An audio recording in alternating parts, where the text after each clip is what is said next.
what I'm presenting here today is a very different model than what you've probably seen in the past. It's using all the same pieces and parts that you know, that you've probably experienced or seen talked about in the past, but it's a much different vision of software engineering as a whole. Some of you will like this presentation, and some of you will hate it and think I'm nuts. And there's a lot of reasons for it. Business in general, across the board, whether it's manufacturing, whether it's commerce, anybody selling anything is getting squeezed. They're having to do more with less, and we're starting to feel it as well. IT relatively has been not untouched, but we're still looking at it for IT right now, whereas most other professions is, of course, a lot higher than that. But we're going to start feeling it too. The idea of IT and what we do is starting to change. And most smaller companies are changing or have changed. It's more the larger corporations, the larger environments, and especially those that have more of a tribal atmosphere are more resistant to that change. But it is coming.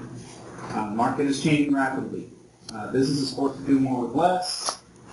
The current solutions are not effective, and to tell you the truth, in most organizations I've worked in, testing is seen almost an afterthought and evil, expensive, but we have to do it. But they'd rather not. So there's a little bit of a parallel here. In the 1950s, this is after World War II, way before my time. I think a little bit before Jim's time. Way back. The U.S. was going through a manufacturing boom. We could make anything we wanted, good or bad, and the world was buying it because nobody else really had any manufacturing capacity. We were looking, but as the decade ended, Japan came out of nowhere with cars, televisions, you name it. Very innovative, high-tech for the time products compared to what we were building, and they worked. We were kind of caught behind the curve. So what happened? Producing products with little innovation and poor quality.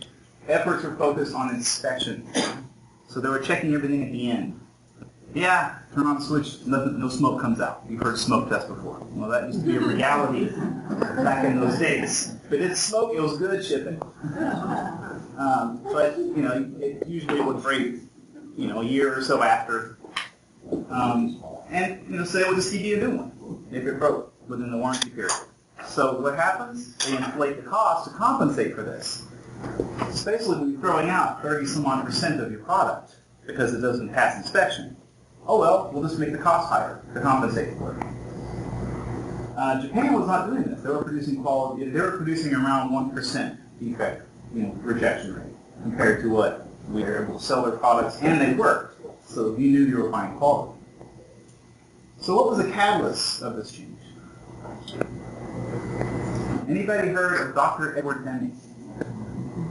Anybody that is involved at all with Six Sigma hopefully has been taught about it.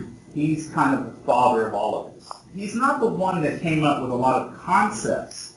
There were other scientists that were doing statistical modeling, SPC, statistical process control, etc. But pulled it all together, kind of a cohesive model. And Japan took to it. I mean, he flew, after the war, he was flying to Japan. He spent a lot of time in Japan helping them reconstruct their industry. And they took to his models. In fact, today, that award every year, I believe it's $1 million you get if you win the award for innovative quality process.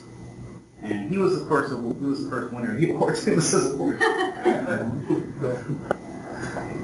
We have learned to live in a world of mistakes and defective products as if they were necessary to life. It is time to adopt a new philosophy in America.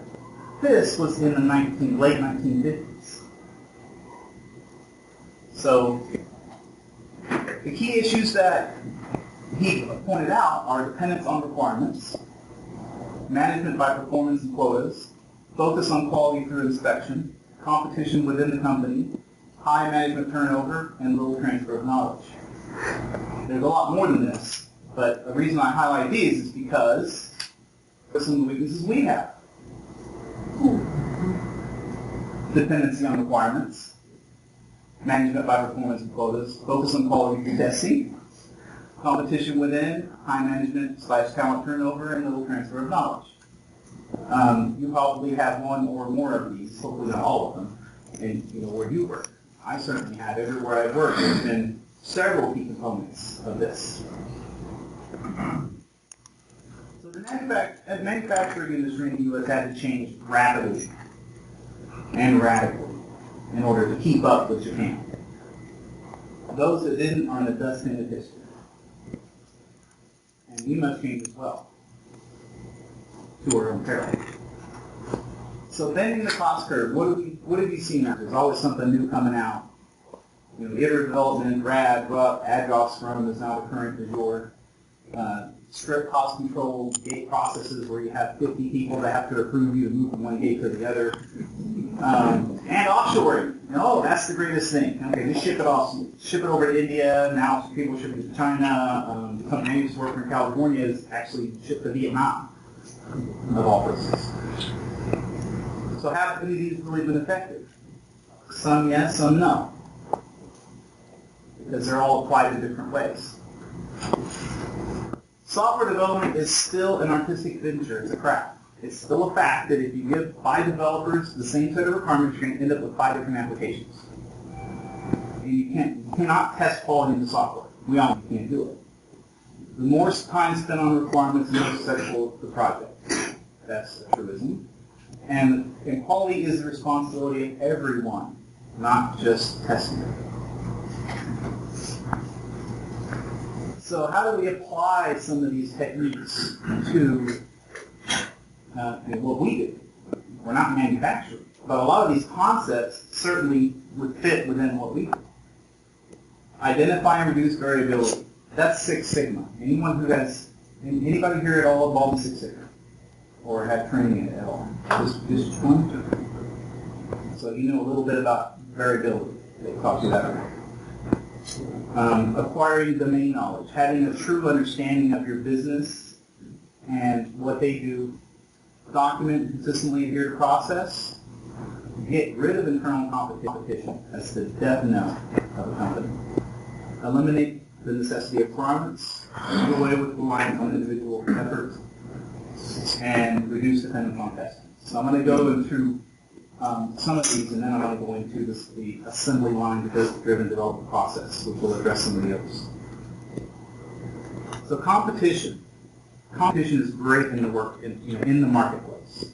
That's where you get great products, good companies, everybody's lean, trying to keep costs down. So you can go to the store and buy an iPad for $1. No, not really, but works well between companies in the marketplace, but it does not work well within companies. I don't know why, but software companies that are heavy in IT, there's always a conflict between IT and the business. So we must break down anything that puts any barriers between the stakeholders or the sponsors, which is usually the business, and IT. And there cannot be one defined channel of stakeholder communications. And I've seen this so many times where they elect development or they elect this VA group. And so you can't go talk to the customer. You have to go through this group to funnel your information through to them. Knowledge. All key workers must have a thorough understanding of the company's domain, business, and priorities. Some companies do a really good job of this. The company I'm working for now, Nielsen, does not so much. Requires investment in the training, regimen managed by the business because they have the best understanding of their business. It's best that they do the training. And also necessitates less reliance on contractors, especially in leadership roles, because when things are tight for people, they go to contractors. So all that knowledge that you've trained into them is gone. Process. And it's a fact that people work best under a defined process. If it's well understood what the process is, people can follow it. It must be simple and easy to understand. I mean, these are all no-brainers, right? Complex processes, especially those with fixed and immovable gates, breed non-compliant. People figure out ways to get around it in order to get the project done. So otherwise, anyway, not folks that won't approve the gate. Processes must be thoroughly documented and training provided. I've seen a lot of cases where they had great processes, but never provided anybody any training on them, so nobody actually really followed them. And environments for IT.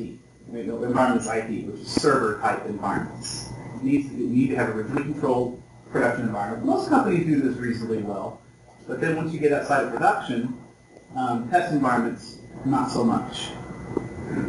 They need to be configured as close as possible to development, so that the testing that is performed on those environments are representative of what you might see in production. Hopefully following the same processes that you would follow when you push into production. Has to go through a central. They need to be refreshable because they get dirty pretty fast. Variability. In a COTS environment, COTS is commercial off-the-shelf, where you're not building a server environment or IT, you're building a software product that you're shipping out the door. You've got to target the configuration of who's going to be using your software.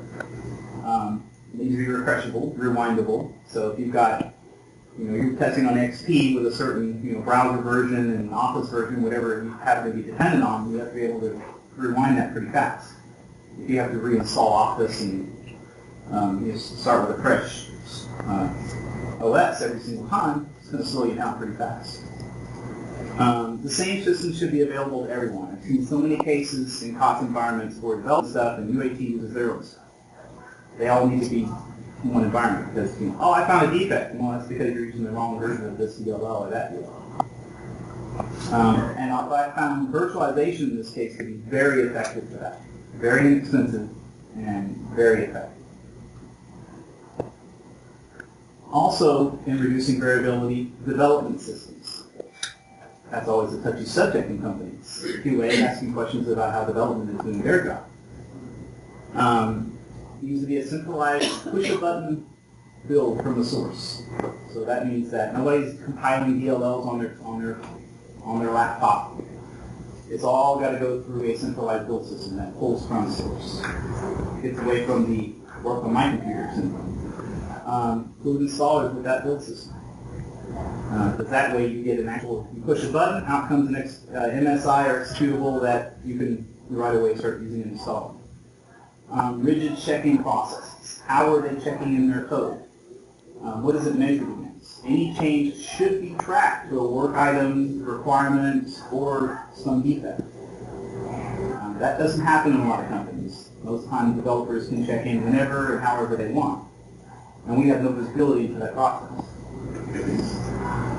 All systems, development systems, QA systems, etc., need to be accessible for verification and audit. We should be able to see what they're checking, especially, say, a hot fix. A critical fix has got to go out 24 hours. We should be able to see what they changed and what. And also, and this has always been so many times, tool automation. Most of the tools that we use, we spend lots and lots of money on them, but we don't really maximize what they can do. So they're not maximizing the features of their tools, and we're not tying the tools together. We've got manual emails and other manual processes to jump from one tool to the other. They don't have the ability to ours, we have the ability to what they do. And a little bit of investment in tool automation will go a long way, especially it gets us out of the business. So recap. And again, I'm going to go over one more time. Identify and reduce variability. We kind of went into some of the ways you can do that. Acquiring domain knowledge. Document consistently adhere to process, because that's people work best under a process. Jettison competition. We don't need to be fighting with the people who really pay us. Or development, or with project management, or whoever happens to be the most difficult one to work with. Eliminate necessity of requirements. Do it with reliance on individual effort and reduce dependence on testing. So what didn't I cover? So the eliminate necessity of requirement was a big, because that was contrary to what we've done and what I believed in for many years. Are developing code. Fortunately, never happens. I've been in one project where we spent 6 months working on requirements, and we still didn't get it right. Still didn't get it right. Doing away with reliance on individual effort. That one's also difficult because our culture, the development culture, especially development, does typically rely on the superheroes. We always have those one or two developers, those one or two guys that just always seem to get the job done. Dave is a good example of it. Everybody relies on Dave over here to get the job done. You got a question? Go ask Dave. He knows it all. Unfortunately, if Dave leaves, or you've got 50 people relying on Dave, and he's overloaded, he's going to burn out, leave, you never know, and then he's going to walk away with all that knowledge. And reducing dependence on testing, that's also, taking away our jobs. No. We're following an assembly line-driven development process. Quality through design instead of formal inspection. Heavy involvement of all players through the entire life cycle. Change is accounted for and controlled. Utilizing a risk-based model from the testing side. And these are, again, concepts that you all will recognize and have seen and may have used. And it's not ADD, so.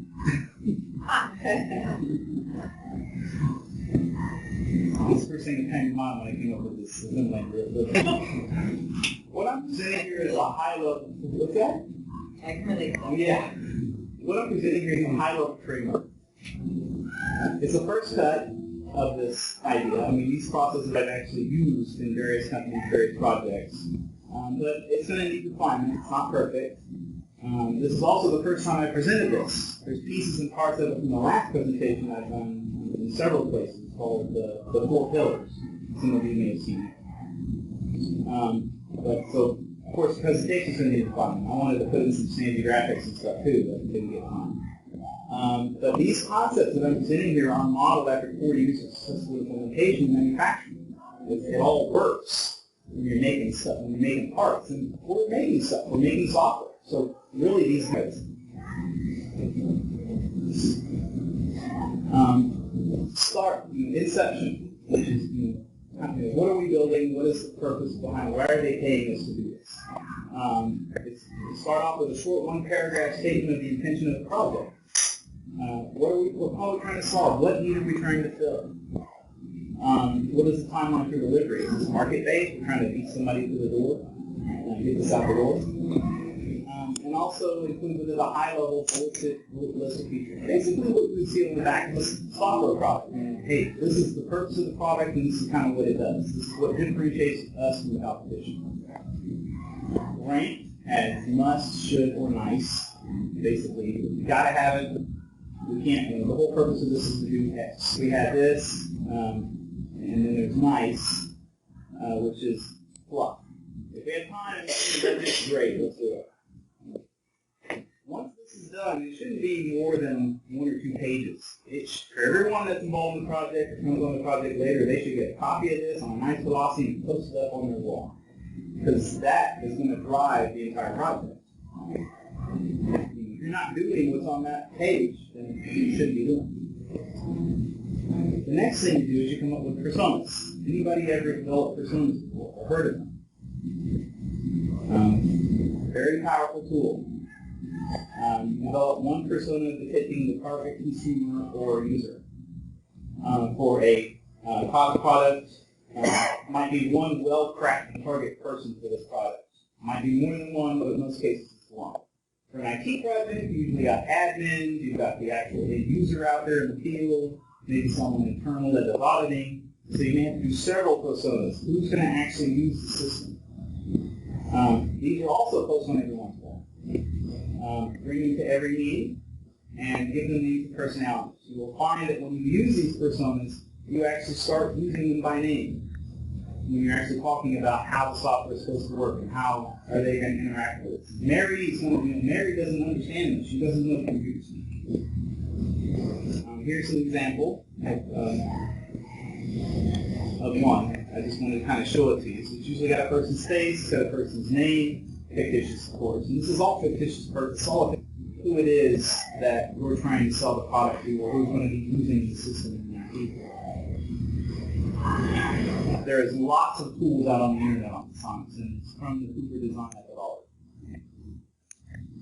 Next step is initial narratives. These are short stories developed in partnership by the sponsors. And by the sponsor, I mean whoever is, if you're doing a project that's usually marketing, for an IT project, that could be someone internal to the company. Who is the person that is, that came up and has this need? That's the person that has to be engaged with this. The narratives are tied to the back of the box rules and requirements, and it brings the system to life. These are little short stories on how we're going to interact with the system and what the end result is supposed to be for those who've done scenarios. And it's used as input into the design. Next step, now we move into design. We're done with inception. Now we move into design. The next step is UI mock-ups. These are done in Visio, PowerPoint. One project I was at actually used Visual Studio. They just used the tool Visual Studio. They weren't working mock-ups. It's something they could print out. But there's a lot of tools out there, and there's free stuff that you can use that easily do UI mock-ups. They don't have to look pretty or perfect. Just demonstrate what it's going to look like. What is the face of this thing that you're developing? And then you work with the sponsor, they iteratively modify them until they like what they see and they understand what it is. They understand the concept behind your unit and your interface. Next, to life with dummy data. And just all this little bit of plumbing behind it to make things actually move and shift, and so that they can actually play with it and work with it and say, yeah, this works and this doesn't. Again, continue to iteratively revise these. During this point, once you have a pretty good idea of what the system's supposed to do, you can start doing high-level design on the actual supporting underlying plumbing.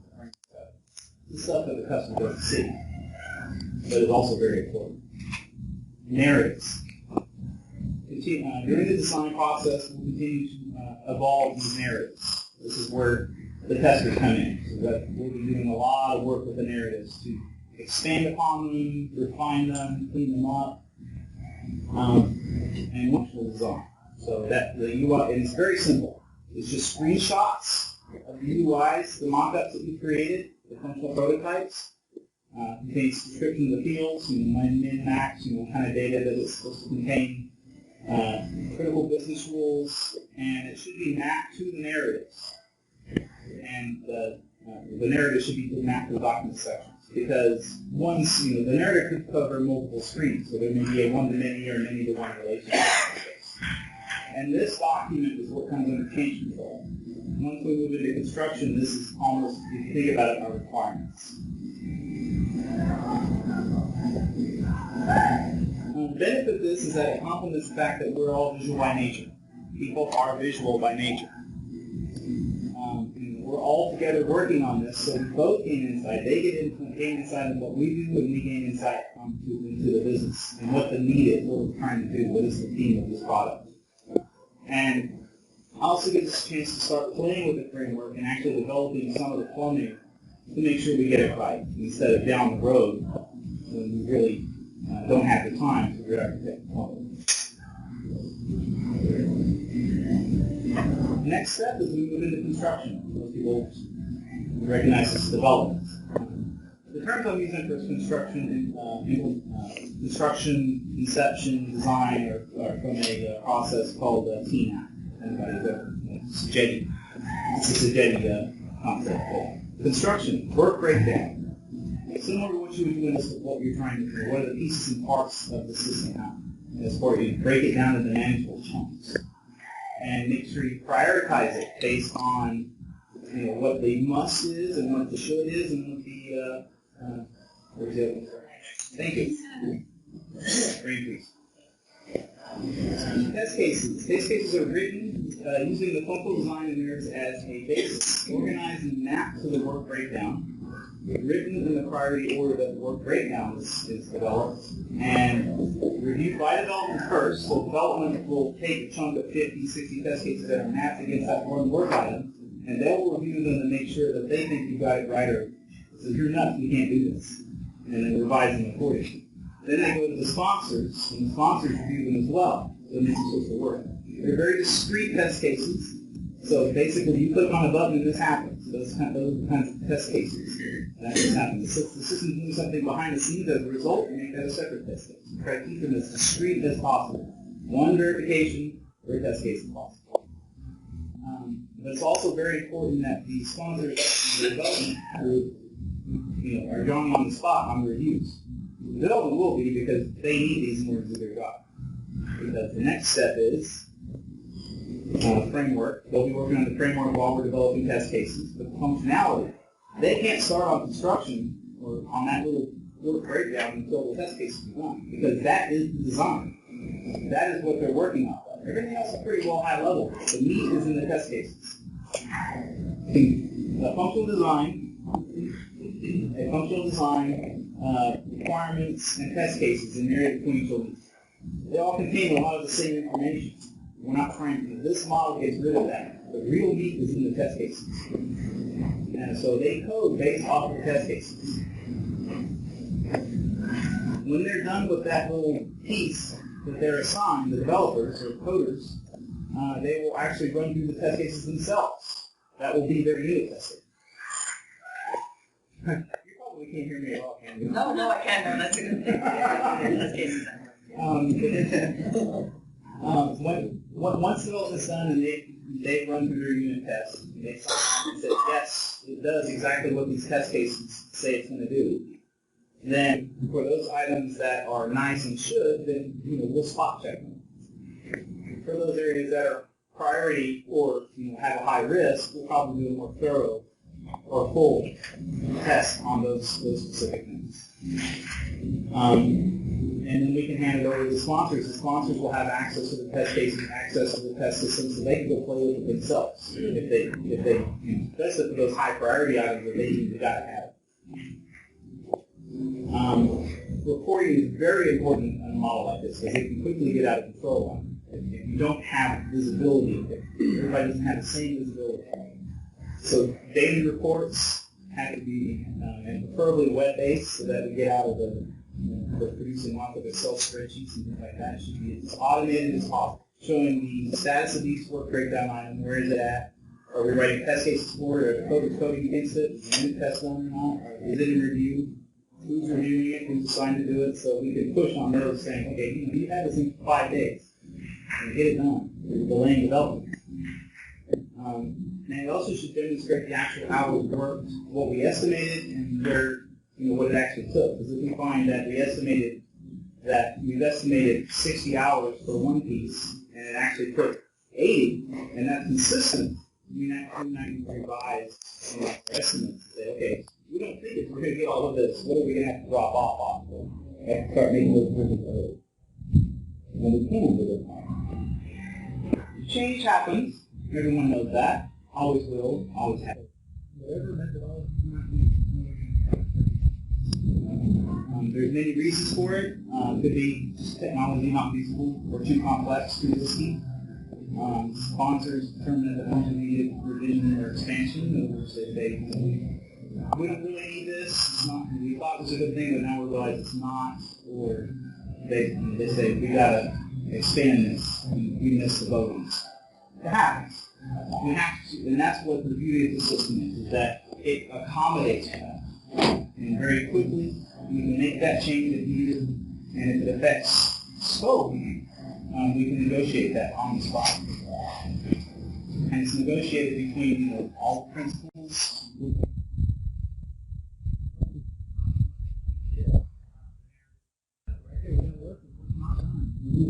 What can fall off? What can we pull out so that we meet our schedule?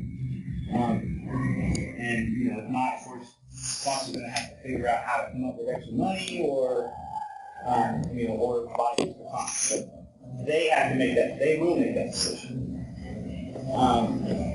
For changes affecting other work items. In other words, you've got a work item over here, and this has a slight effect to that. We can just easily revise those spreads and revise those test cases. We don't have to go and revise requirements and revise everything else. We just revise the test cases. I think that the change has affected other work items that have already been coded and verified. Not that big of a deal because we know what those are, and we can update them if necessary. Or if it's just an impossible regression impact, we can just pull those into that little work item test set, and we hand that off to development. And that's part of their unit test. They're going to run through some regression tests. because it will become a new work item at that point. Endgame, as the deadlines approach, if the project is behind, which 99% of them are, it's easy to determine what will and will not be completed. You've got a daily status of what's going on and what is and isn't done. You can make decisions, upstream, long before the project gets in trouble. It is not complete. And every day they can pull the website to see what's going on. They love that power. I can tell you that much. They feel like they're omnipotent when they have this. It's refreshing. They determine if more resources and time is needed. So it's not like we're going to come to them and say, we're behind. I know we didn't tell you last week. We thought we were going to do it. We thought we'd catch up. We didn't. They see it right there, black and white, every day. So if things start getting behind, that's when we go to them. And they can say, yeah, I saw that too. We should be doing this or that. Maybe we need to hire another tester to pull in, or maybe move some developers over, whatever that might be. They're the ones involved in that decision. And they're the ones that determine when we're done. As you can see, testing is built into the entire lifecycle from beginning to end. Once construction is deemed complete, then we move into a formal system test cycle. It's a short cycle and focus on those things that are critical to the business. We're spending the money as they want us to spend it. We negotiate with them what they want us to validate to make sure it works. And the sponsor determines when the test cycle is complete, when it's good enough to go. So the formal test system test, the way I've done it in the past that worked real well is live reports. So they can go in 1 o'clock, 2 o'clock, 3 o'clock and see what's going on in the test. How many defects are there? We're at what test cases. Maybe we can scale back. Maybe we're finding more defects than we thought here. Maybe we add more test cases, more testing in that area. That means daily. We reviews those defects that development deems. No, it's not a defect. It's really a change request. No, you didn't agree to do this. There's always things like that happen. Stakeholders need to be involved in those decisions. And the stakeholders using this model actually are usually the ones I've seen that say no. So you've got one tester, UAT guy or business guy that finds something and goes, oh, this is really bad. We can't ship with this. And you've always got a couple of stakeholders that that are the decision makers that will go to them and go, really? No, we're not going to do this. And whereas in a lot of companies, you don't have this model. They don't have that visibility. This guy's screaming. He'll go scream to his boss. He'll go scream to his boss. And so you think you're getting a call from the CIO. Let's do it. And they're making those decisions for you in this model. Team leadership. The sponsor is probably the most important member of the team, and they need to be treated as such. Project manager, of course, you need one for large efforts. You never get away from that. Business analyst, development manager, and test manager. The team members are the developers and testers. It's like pretty much anywhere else you see. During inception, the team leadership and members are working on the inception deliverable. We're working on the mock-ups, and we're working on the narratives and helping them develop the back-of-the-box requirements. You get the prototyping, we'll be working with the tools, and some will be actually looking initially, at the beginning of the architecture. And also, the BA generally at this point is driving a lot of it. He's the one that probably has the best understanding of the business, and he's kind of training everybody else, and we're learning under him, along with working with the sponsor. Construction. The leadership is managing the people at this point. We're busy. And the testers are managing. I'm managing the testers, and my counterpart is managing developers. It's my job to publish the metrics and publish the details. The development manager has really his own hands full, but I'm working with him to the point where I can see that. I don't really need him as much unless I see something off. So I think I'll go talk to him before I publish reports. Somebody didn't update something correctly. Developers are working on framework and functionality because initially test cases won't be available. We're just starting to work on them. But there'll be plenty of work for them to deal with the plumbing, the databases, etc. Testers are generally producing test cases, responding to audit updates, the review updates, and any change requests that come through that get approved. But there may be cases where the developers will be retasked to help us with the test cases. Because if they don't have, if they're running out of things to do, we're not getting the pipeline that's getting clogged because things are all in review. We can pull in a couple of. Hey, David, do you want us to save questions for the end, or can folks ask? I appreciate that till the end. Leadership is managing the resources in the working system tests. Test manager publishes tactical metrics, and I've had this totally automated. It's not that hard to do using Excel. Testers, developers executing test cases and narratives. So we bring in pretty much any developers that aren't fixing bugs. We yank them in the system test, and they're running test cases alongside us. But I don't let them test anything that they develop. Works very well. But you do need to keep some behind, and you may have to shift. So if you all of a sudden get into a defect-rich environment, I know it's a system test, but we got to make this change. You may have to yank another developer or two to make that happen. But generally, I've seen they shift back and forth. So risk evaluation, impactability. That's the must, should, and nice. There's your measurement right there. They've told us what is important and what is nice to have. That's where we look at the impact of failure. Likelihood of failure, process complexity. So we work with them to determine what processes that they have are very complex. Functional complexity. As they're coding, they'll let us know what that is. So we'll measure that. And we'll include that as part of, should we do thorough testing or not. So all of that feeds into how much testing we should be doing for each. During the life cycle, all team members are fully engaged. So, most of the time the way we do things is, we're not all that busy until we really start getting close to getting the software. We might get the requirements, great, but they're usually too high level for us to do much with. We might get a system design great, and then we have something that's got some meat to it, right? Test cases, and the software we get, of course, doesn't match the system design. So we're always behind the curve. In this model, we're actually part of the curve. Sponsors are involved in driving the life cycle. So if you got a question, if you don't quite understand something, you can go ask the sponsor directly. Changes we react to quickly, and efficiency, and of course through the test cases, we document the problem. And we don't, and even though we're not actually going through a formal requirements gathering, as most people understand it, we are doing requirements gathering almost through the entire life cycle. The best part is we're not building stacks and uses documents, which never will be updated and never be referred to again. Whereas the test cases, once you're done with the system and delivered the system, bingo, you have your regression test set right out of the box. So what kind of research goes into something like this? Deming Management Method, great book. If you haven't read it, pick it up. It's like $12 right now on Amazon. And that really is a great book to read. It's a fun read too. Hoover Design Methodology. When Inmates Are Running the Asylum was his first book. And it was a fun book. It was a good book. Unfortunately, he's got his own company now, and he's very proud of himself.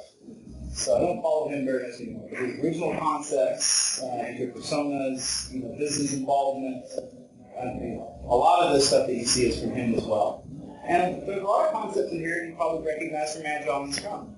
You break down, and you can fit this into an Agile Scrum model. The only difference is that you do need, that one of the misses that Agile Scrum has is very limited data gathering. They don't do a whole lot of gathering up front. They expect all that to flesh out during development, which it never does. You have to do some upfront work to determine what it is you're doing. So what kind of knowledge do we have to acquire to be ahead of the curve? It means that we're going to have to learn new skill sets. We're going to have to acquire more knowledge, read books, and learn about how development does their job. It's very important that we understand how they're doing their job. And that means focusing less on the craft. Our craft is breaking things. I love to break things. I'm very good at it. But in my current job and even in my past lives, especially when I work on this jetty, I learned that that's not really where the money can be saved. The money can be saved by fixing things up front and with a focus on relying less on testing. That's the most. It ends up being the most expensive part of the project sometimes. And so that means focus less on breaking stuff and more on risk analysis, on helping development fix their processes, and start working with them in those areas. But that also means that we have to be able to speak their language. And start reading more books, or not books, or at least periodicals on development, the new concepts in development, different languages. It would even be able to read code. I'm not saying to develop code, that's hard. But reading code really isn't that hard. If you learn the basics of whatever development language that is primary in your company, you could probably do an online course in a couple of hours and be able to at least intelligently speak. Believe me, that opens their eyes when you look at your code and go, oh, that's pretty cool. That's a different function here and there. And I've shown developers actually how to do things. And when you do that, they go, oh, wow, these guys know what we're talking about. And they partner. It works great in a variety of verticals. There are some, life safety, for instance. You're writing code for the Prius, for rockets that are going up, that have to navigate properly to Mars, and then to even financial systems where 2 plus 2 is supposed to equal 4. That you might need more rigorous testing there, and the craft of breaking things becomes a lot more important. But that is not the majority of software development. This model can still be applied, but there will always be a higher cost in those areas. So I brought Deming back up because he's what I've been reading in the past 2 years. I've been reading him quite a bit. And he's really changed my whole thinking on testing. Because I was in the same boat most other folks are at, where requirements are most important, and I'm always fighting with development. And I'm not doing that anymore. I'm focused more on how do I fix it upstream. So, questions? Comments? Smart remarks?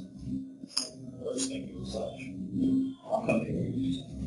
So, the process, methodology here, David, is that a Deming methodology, or was it a combination of Agile and a couple of others? Pieces and parts. It is not a, quote, Deming methodology. Deming brought us along concepts. Those concepts were applied to manufacturing. And it was focused on manufacturing.